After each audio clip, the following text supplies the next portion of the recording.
Cada um de nós tem desafios diferentes. A vida é feita de desafios diários. Para quem não dispõe de movimentos nas pernas, transportar-se da cama para a cadeira de rodas a cada manhã é um desafio. Para quem sofreu um acidente e está reaprendendo a andar, o desafio está em apoiar-se nas barras, na sala de reabilitação e tentar mover um pé depois do outro. Para quem perdeu a visão, o grande desafio é adaptar-se à nova realidade, aprendendo a ouvir, a tatear, a movimentar-se entre os obstáculos sem esbarrar. É aprender um novo alfabeto, é ler com os dedos, é adquirir nova independência de movimentos e ação. Para o analfabeto adulto, o maior desafio é dominar aqueles sinais que significam letras, que colocados uns ao lado dos outros, formam palavras que formam frases. É conseguir tomar o lápis e escrever o próprio nome em letras de forma. É conseguir ler o letreiro do ônibus, identificando aquele que deverá utilizar para chegar ao seu lar. Cada qual, dentro de sua realidade, de sua vivência, apontará o que lhe constitui o maior desafio. Dominar a técnica da pintura, da escultura, da música, da dança. Ser um as no esporte, ser o primeiro da classe, passar no vestibular, ser aprovado no concurso que lhe garantirá um emprego, ser aceito pela sociedade, ser amado. Para vencer um desafio é preciso ter disciplina, ser persistente, ser diplomático, saber perdoar-se e perdoar aos outros. É ser otimista quando os demais estão pessimistas. Ser realista quando os demais estão com os pensamentos na lua. É saber sonhar e ir em frente. É persistir mesmo quando ninguém consiga nos imaginar como um prêmio Nobel de Química, um pai de família, um professor, prefeito ou programador. Acima de tudo, o maior desafio para deficientes, negros e brancos, japoneses e americanos, brasileiros e argentinos, para todo ser humano, é fazer. Fazer o que promete, dar o primeiro passo, o segundo e o terceiro, ir em frente. Com que frequência se escutam pessoas dizendo que vão fazer regime, que vão estudar mais, que vão fazer exercício todo dia, que vão ler mais, que vão assistir menos televisão, que vão. Falar, reclamar ou criticar são os passatempos mais populares do mundo, perdendo só talvez para o passatempo de culpar os outros pelo que lhe acontece. Então, o maior desafio é fazer. E não adianta você dizer que não deu certo o que pretendia, porque é cego, ou porque é negro, ou porque é amarelo, ou porque você é brasileiro, ou porque mora numa casa amarela, ou porque não teve tempo. Aprenda com seus erros. Quando algo não der certo, você pode tentar de maneira diferente. Agora você já sabe que daquele jeito não dá. Você pode treinar mais, você pode conseguir ajuda, pode estudar mais, pode se inspirar com sábios amigos ou com amigos dos seus amigos. Pode tentar novas ideias, pode dividir seu objetivo em várias etapas e tentar uma de cada vez, em vez de tentar tudo de uma vez só. Você pode fazer o que quiser, só não pode sentir pena de si mesmo. Você não pode desistir de seus sonhos. Problemas são desafios. Dificuldades são testes de promoção espiritual. Insucesso é ocorrência perfeitamente natural que acontece a toda e qualquer criatura. Indispensável manter o bom ânimo em qualquer lugar e posição. O pior que pode acontecer a alguém é se entregar ao desânimo, apagando a chama íntima da fé e caminhar em plena escuridão. Assim, confia em Deus e, com coragem, prossegue de espírito tranquilo.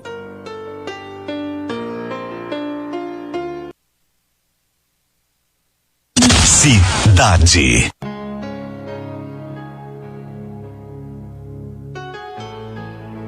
Está no ar. Momento Espírita, o programa que traz o espiritismo para bem perto de você.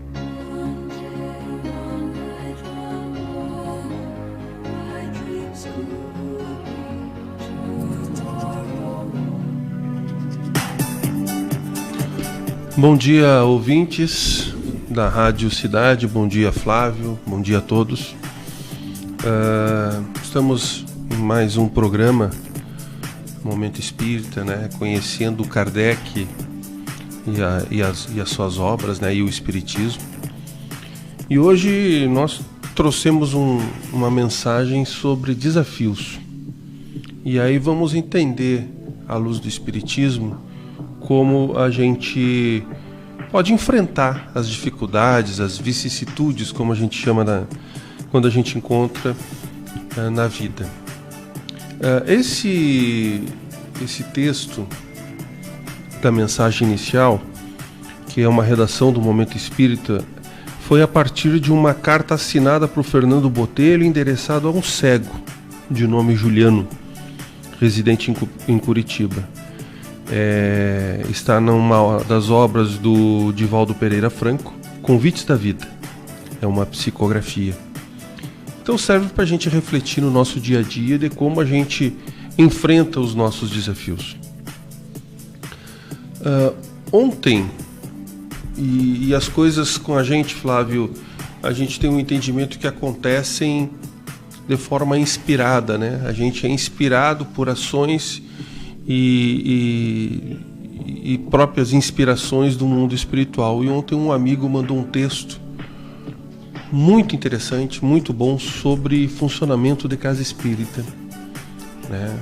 Nosso amigo Virley, que é trabalhador na Casa Espírita Teresa de Jesus, junto comigo lá, a gente trabalha junto. E ele falou, e nesse texto tinha uma parte que fez eu repensar toda a nossa apresentação de hoje. Diz o seguinte: quando pudermos olhar para o conflito a partir da imortalidade da alma, compreenderemos as grandes oportunidades disponíveis para desenvolvermos nossos valores morais, que nos ajudarão a crescer à medida que superamos o desafio. Então, o desafio, quando se apresenta para a gente e a gente imagina que é só isso, né, que não existe a imortalidade da alma, ou que não vai existir outra vida, né, que não há outra alternativa, a gente enfrenta de um jeito. Agora, quando a gente enfrenta o desafio, sabendo que a nossa vida aqui é uma passagem e que teremos outras reencarnações que vão nos levar ao desenvolvimento moral, ao desenvolvimento espiritual, para que a gente possa evoluir, a gente começa a encarar de uma forma diferente. E tem uma questão que vocês vão ver muito eu falar aqui no programa, que é a respeito das faculdades da alma, porque é através da faculdade da alma que a gente consegue nos desenvolver, né? Fazer aquela reforma íntima tão necessária e tão falada pelos espíritas no mundo afora.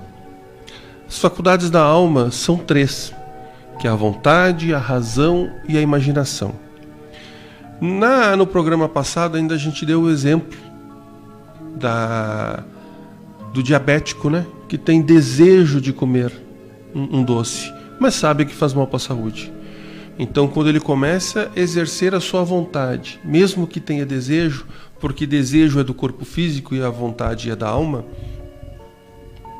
no momento que a vontade começa a superar o seu desejo, ele começa a fazer com que a sua alma evolua espiritualmente, né? Isso serve para o drogado, isso serve para o alcoólatra, né? Então, isso para todas aquelas pessoas que têm desejos que prejudicam o nosso corpo terrestre.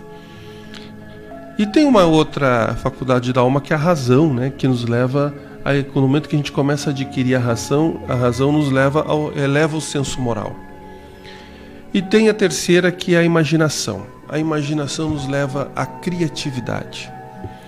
Então vamos ver, Flávio e ouvintes, vamos imaginar o seguinte, que nem a mensagem falou, que era para uma pessoa cega, né? Imaginemos que uma pessoa, por circunstâncias da vida, perca um braço. Tem 2 maneiras só de enfrentar o problema. Ou a gente enfrenta essa dificuldade que está colocada nessa encarnação de uma maneira em que fique se lamentando: oh meu Deus, por que isso aconteceu comigo? Eu não merecia, eu era um cara tão bom, né? Porque como é que eu vou fazer? Como é que eu vou ficar agora? Então, com um conjunto de lamentações. Ou tu encara isso como uma oportunidade, bem como falou o texto, de tu desenvolver as tuas habilidades. E aí, no momento que tu não tem um braço e tu precisa tocar o teu dia a dia, o que vai acontecer? Tu vai desenvolvendo a imaginação, porque tu tem que se utilizar dela. E a imaginação é uma faculdade da alma. E com isso tu avança na criatividade de como enfrentar o teu dia a dia, né? Imaginemos nós que não temos problema, como é tu viver numa casa em que tu não consegue enxergar? Como é que tu faz a labuta do dia a dia, se desloca? Olha quanta dificuldade tem, né? Quem não tem um braço, quem tem um outro problema também. Então, a gente não consegue entender, não consegue imaginar, né, como essas pessoas, muitas, têm muita alegria de viver, né? Têm vontade. Por quê? Porque encaram esse problema, encaram esse desafio como uma oportunidade de viver melhor. Então, essa é uma das importâncias. No Livro dos Espíritos, que é este aqui, e eu digo para vocês, eu aconselho a cada um que gosta do Espiritismo, que quer conhecer o Espiritismo, que tenha esse livro em casa. Se pesquisar na internet, consegue baixar em PDF de forma gratuita, sem problema algum. E eu garanto que esse livro de perguntas e respostas vai te trazer várias mensagens interessantes e muitos esclarecimentos. É um livro que, sempre quando eu leio particularmente, eu tenho um entendimento diferente das questões que eu já li. Por quê? Porque elas se tornam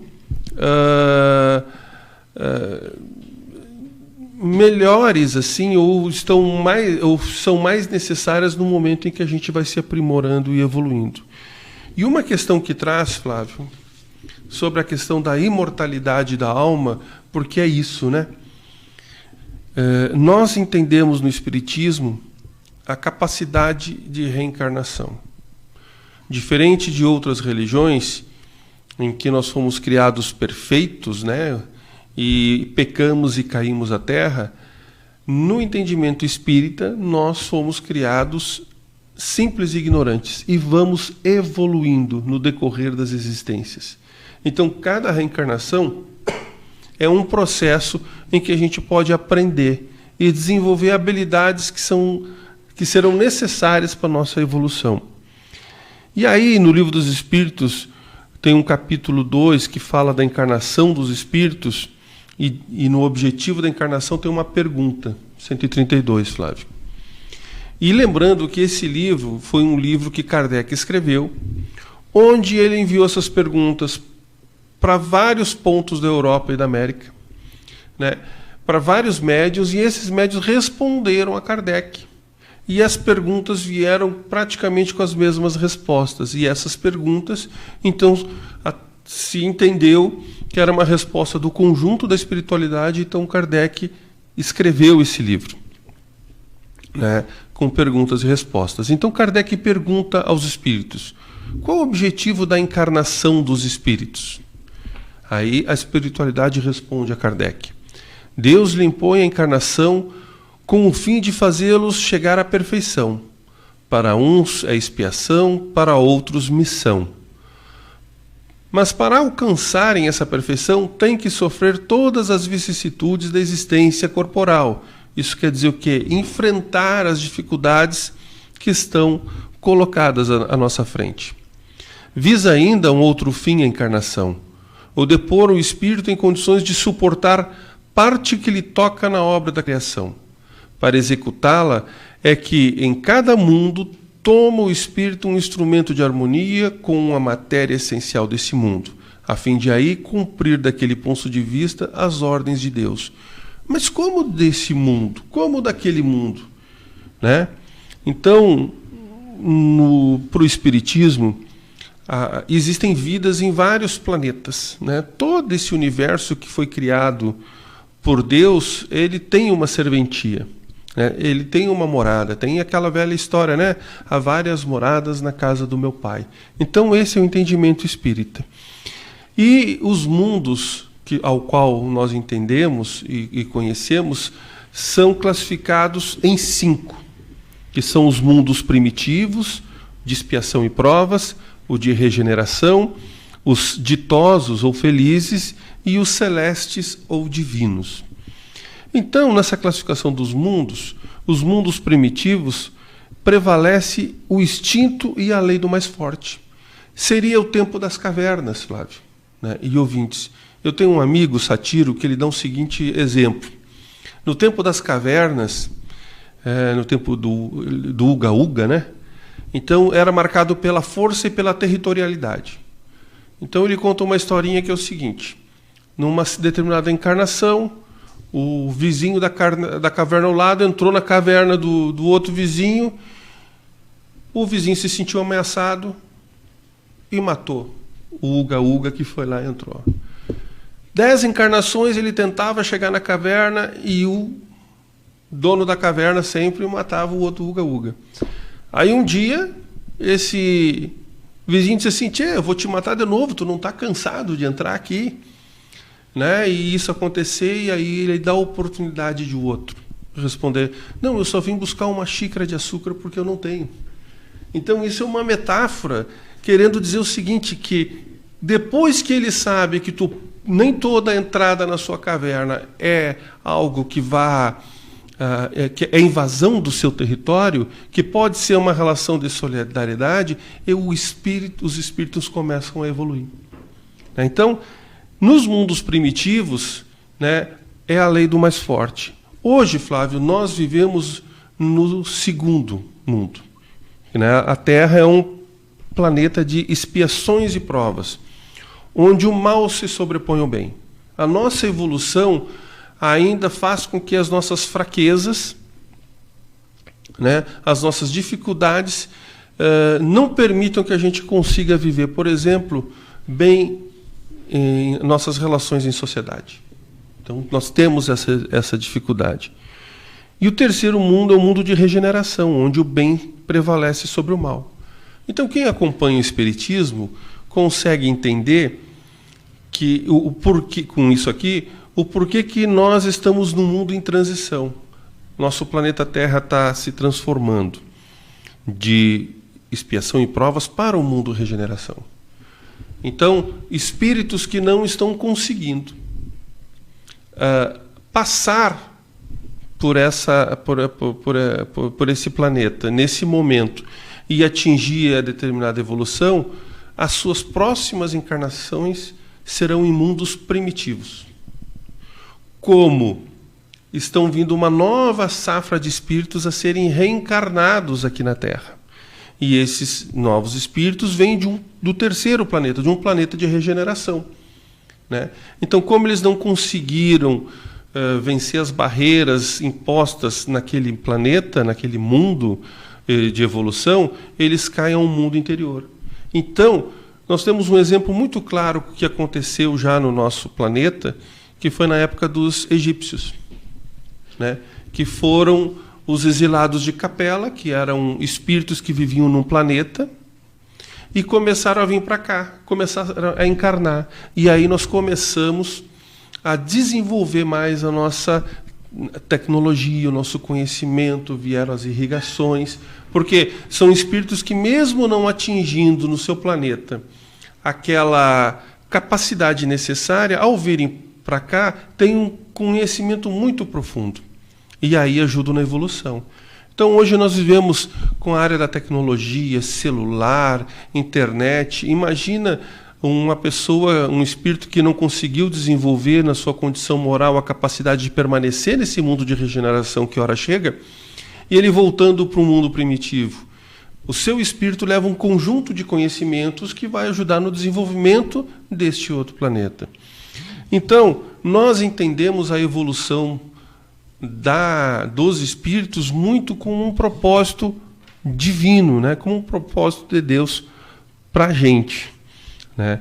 E ainda naquela resposta, aquela pergunta de qual o objetivo da encarnação, os espíritos continuam dizendo a Kardec: é assim que, concorrendo para a obra geral, ele próprio se adianta, a ação dos seres corpóreos, é necessária a marcha do universo.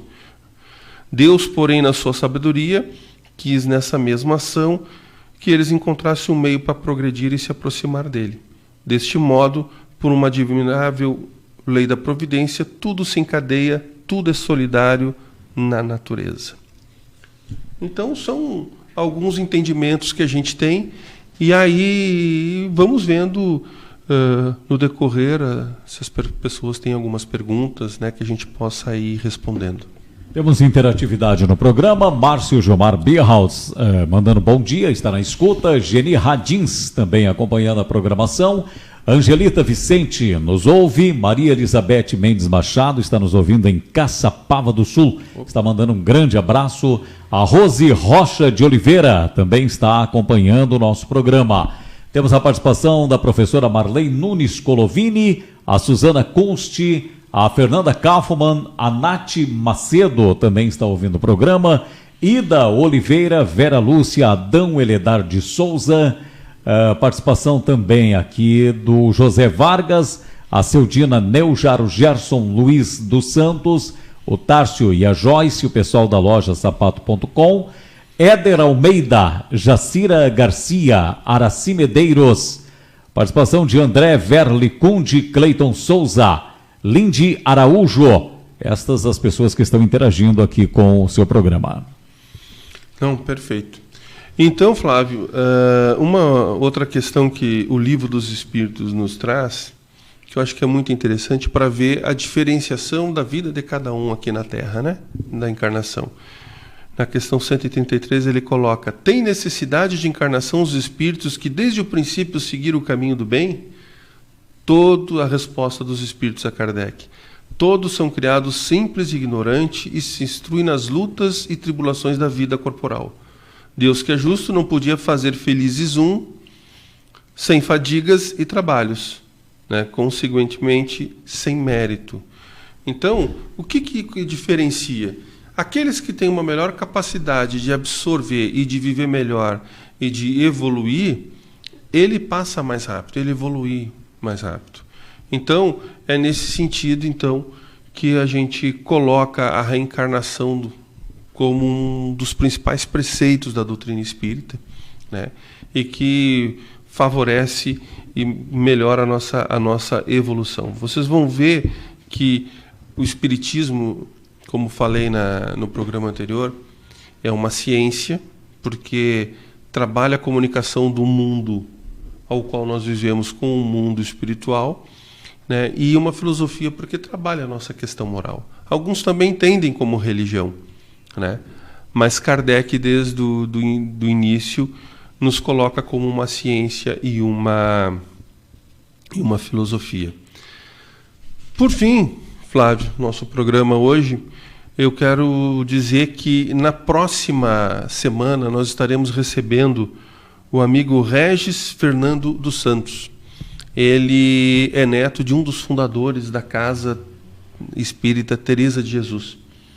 E ele vai vir falar um pouquinho sobre a história, ele que é neto de um dos fundadores, né, do Teresa de Jesus, e falar sobre o funcionamento da casa. Que isso no programa anterior ficou muito latente, né, o pessoal querendo saber, né, sobre o funcionamento. Então ele vai vir falar de como funciona a Casa Teresa de Jesus, falando um pouco da sua história. E também estamos contatando os outros centros espíritas para que eles também possam se utilizar desse espaço com temas que entenderem melhor, né? Porque por mais que a gente esteja à frente desse programa, Flávio, isso é um programa de todos, né? E todos podem construir. Como eu sempre friso, nós todos somos aprendizes, né? Todos somos estudantes. Então, e cada casa, cada espírita, cada centro espírita tem um tipo de funcionamento e um tipo de atendimento. Então é bom que cada um venha aqui, se manifeste e mostre de que forma trabalham, na verdade, né? A Vina Lima atua na área da beleza, está ouvindo o programa. Também a Marlene Barbosa está nos ouvindo. A participação da nossa ouvinte Leonarda, também adorei o programa, primeira vez que ouço, estreou na semana passada, é recente aqui o programa, né? A participação da Hélia, estou ouvindo a rádio e tenho uma dúvida. Crianças podem participar de sessões de centro espíritas? Pergunta da Hélia. Sim, em princípio não há problema. Isso, cada casa tem o seu regramento, né? No nosso vão mães acompanhadas de crianças. Existem centros espíritas que têm um grupo de estudo infantil para que as crianças desde cedo comecem a conhecer um pouco mais do espiritismo, né? Mas não temos nenhum impedimento nas casas, ou pelo menos em algumas das casas dos centros espíritas em Camaquã. A Nira faz a pergunta: qual o tipo de mediunidade é aplicado em um centro espírita? Pergunta da ouvinte Nira. Ela está perguntando, né, como que os médiuns se comunicam com o plano espiritual e com a assistência. Então, nos centros espíritas existem várias formas de mediunidade, né? Os tipos de mediunidade, segundo Kardec, vai ser fruto de um programa que nós vamos fazer mais adiante, né? Mas os trabalhadores da casa dão passagem, né, que a gente chama. Então, onde um espírito de luz chega e transmite algum recado. Ou, por exemplo, nas salas de desobsessão, aqueles espíritos menos evoluídos que estão ligados a alguma pessoa querida que ainda está na Terra e prejudicando a sua vida, mesmo que de forma inocente, digamos assim. Então eles se manifestam e dizem o motivo por que estão ali. Nós temos os médicos escreventes, né, os médiuns escreventes, que são através da psicografia, que recebem mensagens. Enfim, cada casa espírita tem o seu tipo de mediunidade. O que define isso? O que define isso são os trabalhadores da casa, né? Porque a mediunidade é dos trabalhadores. Então, eles é que, por afinidade, se aglutinam em uma casa espírita e ali começam a desenvolver sua mediunidade e o seu trabalho. Mas existem vários tipos, né? O José Vargas ouve o programa, a Seudina Neujarailda Oliveira, a Nara também ouvindo o programa, a dona Rosalina Bic, lá nas Missões, região missioneira, acompanhando o programa. Pergunta da Alzira: as casas espíritas podem prever o futuro? A nossa ouvinte Alzira parabeniza pelo programa. Ela diz que tem muita curiosidade sobre o espiritismo e faz esta pergunta. Se as casas espíritas podem prever o futuro? Assim, existem várias pessoas na internet e que trabalham com esse tipo de hipótese, né? Mas as casas espíritas, elas trabalham com o presente, né? É como tu enfrenta a tua dificuldade no momento da tua vida que tu está passando, né? Então, Flávio, é muito comum as pessoas quererem saber quem foram na encarnação anterior, né? Se eu fui um faraó, se foi um presidente, se eu fui um general, se eu fui uma pessoa boa, um padre. Geralmente a pessoa quer saber, né? E aí a gente, no Centro Espírita, a gente auxilia a pessoa a reformular a pergunta, né? Porque as pessoas pensam assim: pô, mas eu estou vivendo tal coisa agora, será que é por causa da encarnação anterior? Não importa. O que importa é como tu enfrenta a dificuldade que tu está vivendo. Se tu foi pobre, se tu foi rico, se tu foi, sabe, um faraó, se tu não foi faraó, se tu foi rei, se tu não foi rei, isso não interessa, né? Tanto que Deus nos proporciona a bênção do esquecimento. A gente não sabe o que a gente foi. Então é como a gente enfrenta as dificuldades. Então as casas espíritas não têm esse poder. Bueno, pode ter alguma casa espírita que possa trabalhar com esse tipo de situação, porque a gente sabe que a casa espírita é feita por pessoas, né?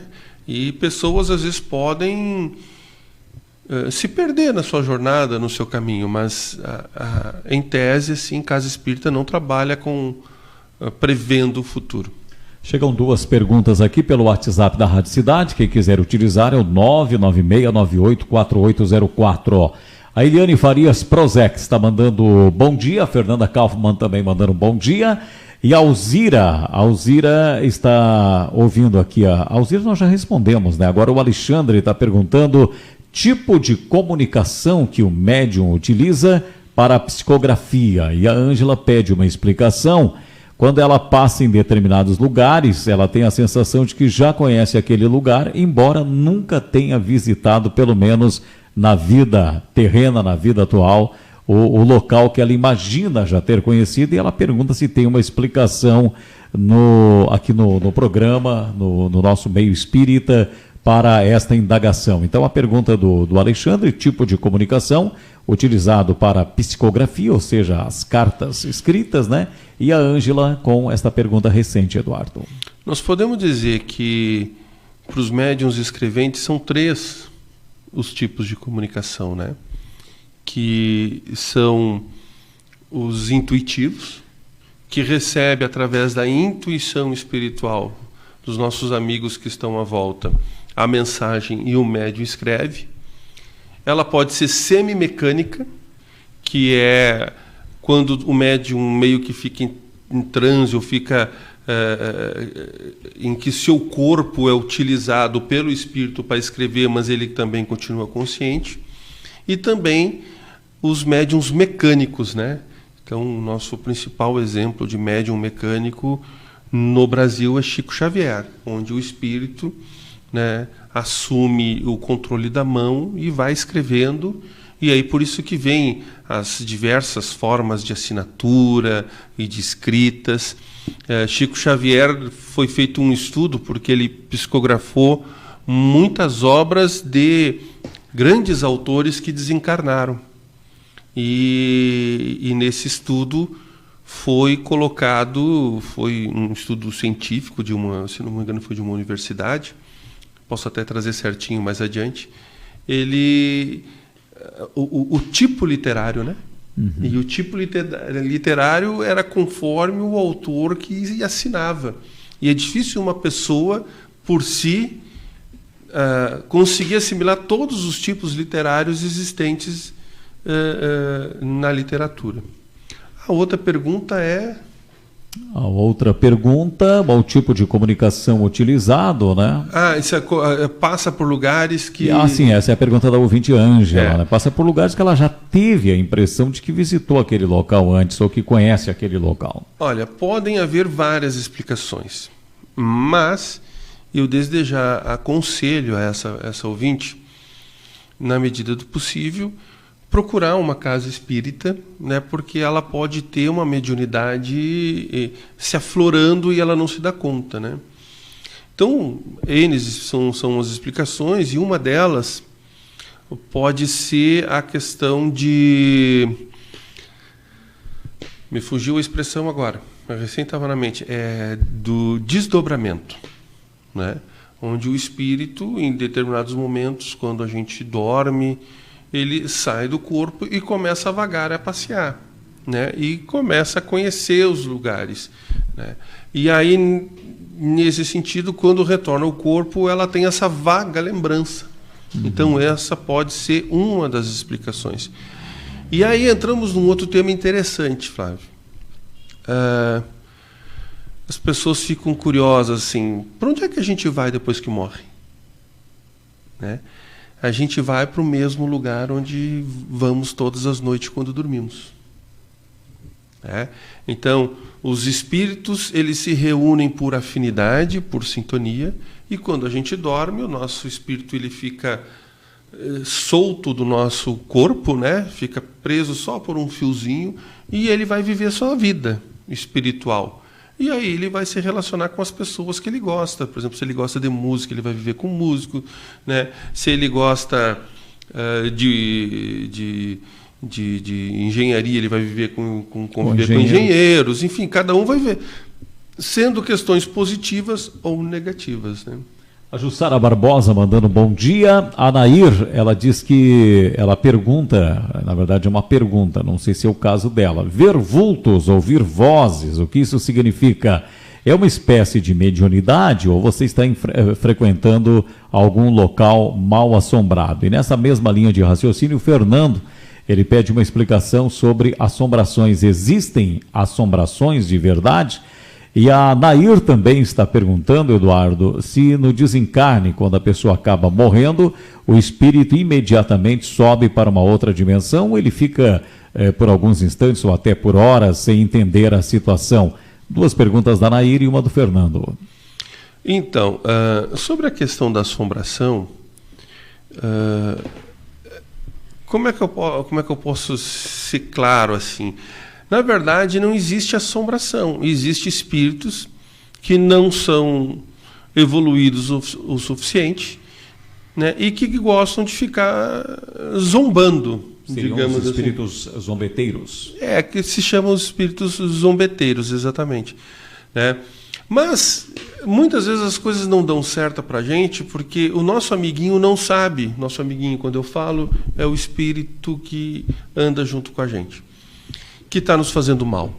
Então, por exemplo, assim, o Eduardo gosta de tomar uma cervejinha. Então, na volta do Eduardo, tem espíritos que têm esse tipo de desejo, de vontade, e ficam na volta porque simpatizam têm uma sintonia com o Eduardo. No momento que o Eduardo resolve parar de beber, esses espíritos começam a fazer de tudo para não perder essa amizade, né? Esse relacionamento que ele tem. E aí algumas coisas começam a dar errado na nossa vida, porque no próprio Livro dos Espíritos diz assim, se eles são capazes de influenciar em nossa vida. E a resposta dos Espíritos a Kardec diz assim, muito mais do que imaginas. Então, quer dizer, as coisas vão acontecer no nosso dia a dia, quando vê o Eduardo teve um problema, não conseguiu, vou chegar em casa, vou tomar uma cervejinha para relaxar. Bueno, os nossos amiguinhos conseguiram o intuito deles, né?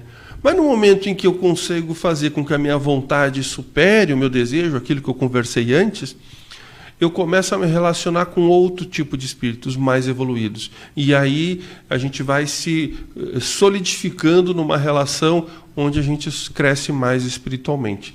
Eu não sei se eu respondi. A outra pergunta é, no momento em que a pessoa morre, o espírito ele fica ali em volta da matéria ou imediatamente ele sobe para uma outra dimensão, ele consegue entender que houve um desencarne, que aquela matéria não mais pertence a ele?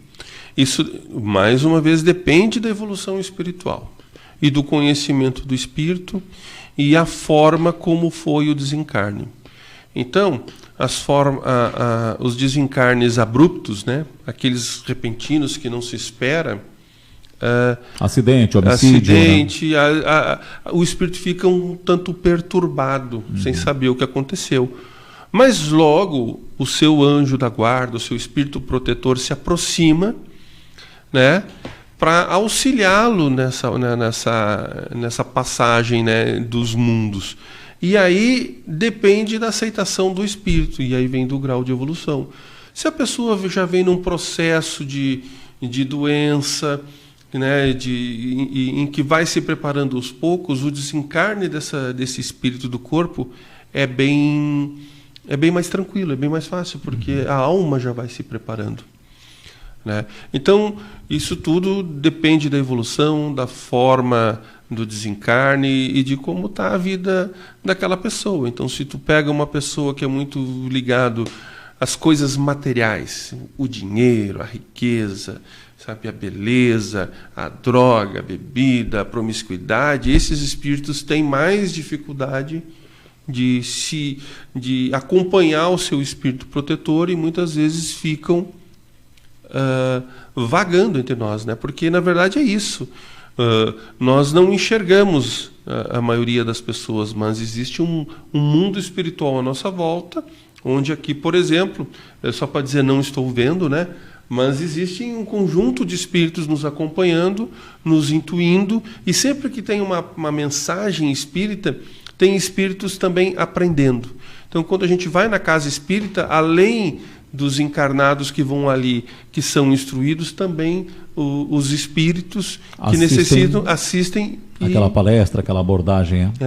E são auxiliados muitas vezes, né? Então, na casa espírita é o momento onde os espíritos evoluídos, que são trabalhadores da casa também, pegam aqueles espíritos e encaminham para onde devem ser encaminhados para que eles possam fazer a sua passagem de uma forma mais tranquila e siga o trajeto da sua evolução. A nossa ouvinte Nice lembra um trecho que nós abordamos já faz algum tempo aqui no programa de um casal. O homem faleceu e a mulher, por 7 noites, recebia a visita. Ela estava acordada e ele chegava no quarto e se comunicava com ela. Ela diz que inclusive sentia o corpo frio do marido. E a Nice pergunta, como pode isso, já que os espíritos, ao subirem, eles demoram um determinado período para serem autorizados a voltarem em uma possível comunicação com a família. E ela pergunta, ela pede uma explicação para você aqui neste sentido de espíritos que vão para uma outra dimensão, que passam por uma preparação, por um tratamento, se com o tempo eles podem ter uma comunicação, podem ser chamados, por exemplo, numa mesa espírita, ou se manifestar através de um sonho, ou através de uma imagem para familiares, Eduardo. Quem faz esse questionamento é a Nice. Eu não posso falar do caso específico porque eu não conheço, né? Eu falo em tese. Mas dentro da relação do mundo dos encarnados e com o mundo espiritual, muita coisa pode acontecer. Inclusive, o espírito que não conseguiu avançar, subir, fazer a sua passagem, digamos assim, e continua na nossa volta, como eu falei há pouco tempo, que pode ter sido o caso dessa pessoa. A possibilidade de um espírito obter a autorização espiritual para vir transmitir uma mensagem, tendo feito a passagem para o outro lado, isso depende de caso a caso, né? E depende da necessidade. Pode ser em seguida, pode levar 2 anos, pode levar 10 anos. Isso tudo depende da evolução espiritual do espírito e também da necessidade dos encarnados, né? Então é uma conjunção de fatores. Então não existe uma regra. Isso pode, isso não pode. Isso eu tomo muito cuidado, Flávio. Até porque, como eu sempre digo, eu também sou um aprendiz, né? Eu também estou estudando e essas perguntas que vocês estão trazendo, depois eu vou dar uma pesquisada melhor, claro, e trazer outras respostas se forem necessárias. Mas é importante que a gente faça as perguntas, a gente vá evoluindo, a gente vá compreendendo, porque é só assim que a gente consegue entender o Espiritismo, né? A Inês Pereira está ligada, a Nara Gonçalves, a Lisete Bueno do Cine Saúde, a Nayara Santos, Andréia e Arecildo também acompanhando o programa. A nossa ouvinte Carla Martins também está ouvindo aqui atentamente este programa. Quem mais nos ouve também é a nossa ouvinte lá de Cerro Grande do Sul, a Hilda, está ligada aqui no nosso programa. E tem pergunta aqui no WhatsApp da Rádio Cidade, o Fernando está perguntando o seguinte: quando o espírito reencarna, existe um tempo que já é estabelecido pelo divino para que ele permaneça na Terra sob esta matéria a qual ele obteve o direito de se materializar, ou ele tem um tempo para desencarnar? Pergunto isso, diz o Fernando, porque algumas pessoas chegam a durar 100 anos, enquanto que outras crianças morrem, desencarnam, enquanto bebês. Já existe uma predestinação ao espírito reencarnar? Pergunta o nosso ouvinte. Isso depende da necessidade de cada espírito, né? Então, por exemplo, quando ele cita que crianças vêm e desencarnam em seguida, isso pode ser por uma necessidade de um tempo que precisava aquele espírito se manter encarnado, como também pode ser uma missão para os pais. Né? Os pais precisarem passar por esse tipo de situação, né? Que isso vai auxiliar eles na sua conduta dentro da sociedade nesta encarnação, e isso vai fazer com que ele evolua espiritualmente, né? Então, mas isso tudo, essas expiações que a gente chama, são determinados antes, né? Então cada um tem a sua necessidade. Alguns vão 100 anos, outros 80, outros 50, outros 40, né? E assim vai se dando, vão acontecendo as coisas. É muito importante, Flávio, que a gente entenda isso, que quando a gente reencarna, a gente já vem com as questões que a gente deseja passar. Então, tudo que a gente passa de dificuldade na vida são provas. E todas aquelas provas que a gente escolheu passar antes de encarnado, o Eduardo escolheu que no meio da sua encarnação ele precisa perder um braço por um motivo só. Vamos citar um exemplo bem, né? Se eu escolhi passar por isso antes de encarnar, isso é uma expiação. Então, por isso que toda expiação é uma prova, mas nem toda prova, toda dificuldade que a gente passa é uma expiação. E quando é uma expiação que a gente escolheu passar, o Espírito sabe o porquê. Então, a gente tem que apenas enfrentar as situações. Por isso que é incrível quando a gente encontra pessoas, às vezes, debilitadas com saúde, ou gente muito pobre e transmite uma paz, uma alegria. Por quê? Porque são espíritos muito evoluídos e resolveram voltar à Terra para passar algumas necessidades, para compreender como é que foi esse processo que aconteceu numa outra encarnação que ela precisa recuperar. Para fechar o programa, são 11 horas e 48 minutos, a ouvinte Marilda está colocando a seguinte situação, que conhece uma família que costuma oferecer algo para espíritos, almas de pessoas desencarnadas, dizendo que quando eles estavam aqui na face da Terra, eles gostavam muito, por exemplo, um pudim, uma comida, uma bebida, e ela pergunta se isto é permitido dentro do espiritismo, você alimentar, entre aspas, espíritos que já não estão mais encarnados aqui na Terra? No espiritismo não há essa questão de proibição ou de permissão, né? Existem coisas que facilitam a nossa evolução ou não. Então, a questão, por exemplo, essa do pudim. O que pode acontecer? No momento que tu faz esse tipo de coisa,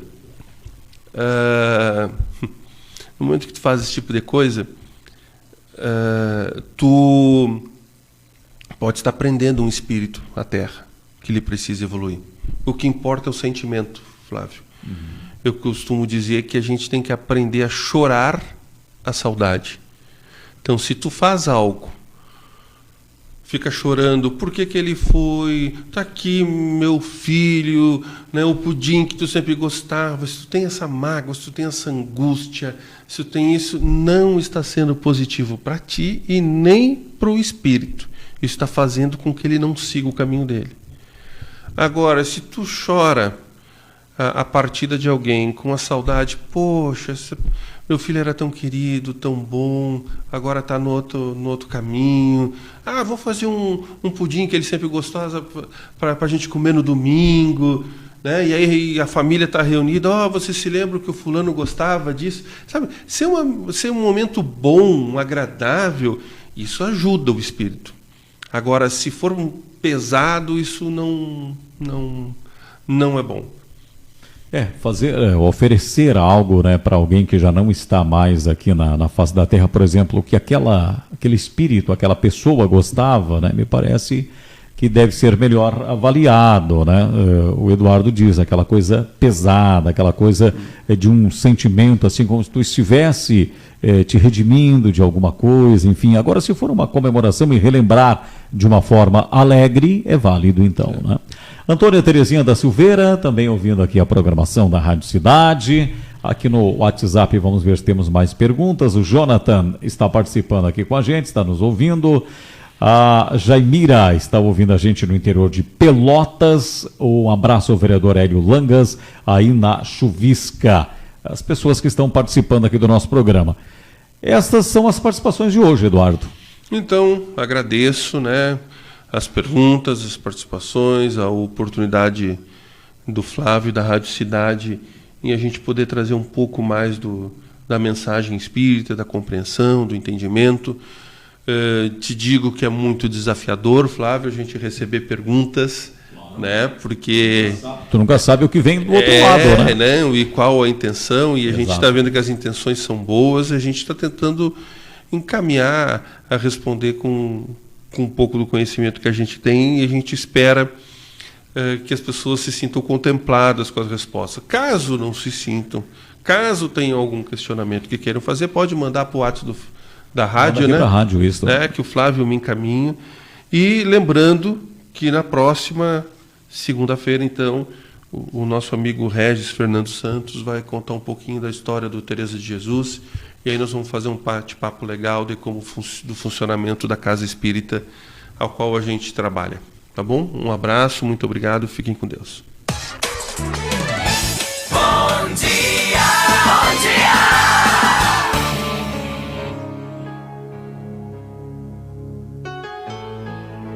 Está no ar. Momento Espírita, o programa que traz o espiritismo para bem perto de você.